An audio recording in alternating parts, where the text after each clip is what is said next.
جوزي يا جماعه صحاني من النوم وقال لي قومي شيلي الشعر اللي في وشك ده شكلك يقرف. قلت له بجد؟ ببص في المرايه لقيت شعر في وشي كتير قوي، شعر في خدودي وشعر في شنبي. قلت ايه ده، انا ازاي مستحمله نفسي كده بجد؟ اكيد جوزي عنده حق طبعا، جوزي عمره ما يبقى غلطان. رحت جايبه السيرم بتاعي وابتديت ان انا ادهن وشي كويس قوي قوي قوي، واجيب الشفره بتاعه الفلامينجو وابتدي ان انا اشيل كده الشعر اللي في وشي وابعد عن السالف طبعا، لان السالف ده لو شلتيه هيبقى شكلي غريب جدا. السالف ده اساسا هو اللي بيحلي الشكل على فكره. المهم بقى ابتديت ان انا اشيل الشعر كده وامسح في قطنه معايا. لو لسه بتتفرجي ما تنسيش تعملي لايك. كويس قوي الشعر اللي انا بشيله، وبعدين هدي كده رشه كده بخه ميه كده بزيت شجره الشاي الاخضر علشان برضو البكتيريا وعلشان خاطر وشي ما يتاثرش او يطلع لي اي. خدت بقى رشه كده على وشي زي ما انتم شايفين، وابتديت ان انا اشيل كويس قوي قوي قوي بقى الشعر اللي على وشي كله زي ما انتم بصوا شايفين.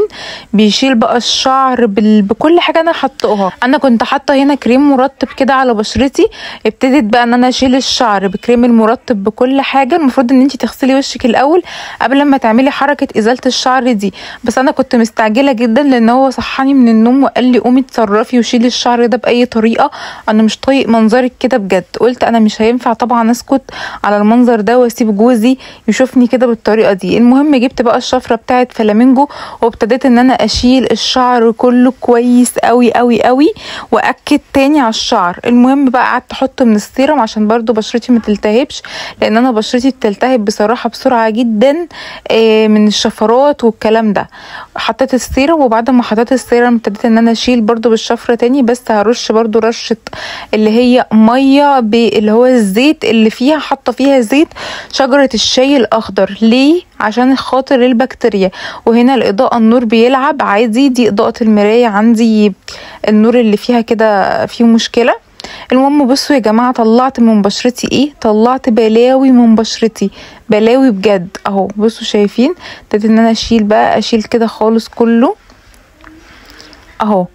نضفت بقى وشي تماما تماما، يعني كل حاجه في وشي كده نضفتها. بصوا بلاوي، بطلع بلاوي من بشرتي. لو لسه بتتفرجي بقى ما تنسيش تعملي لايك. خلاص كده ابتديت ان انا بقى اشيل كمان الشعر اللي في دقني واي بثور في دقني بتطلع كله كله كله، وطبعا شعر القوره. واوعي تشيلي البيبي هير اللي هو الصغنن اللي في الجنب دوت واللي فوق، لان ده اساسا اللي هو بيحلي الشكل جدا. بصوا شايفين انا ببعد عنه خالص، يعني بصوا ببعد عن القصه اللي انا عاملاها فوق دي، ببعد عنها خالص، دي محدداها كده ان انا ابعد عنها.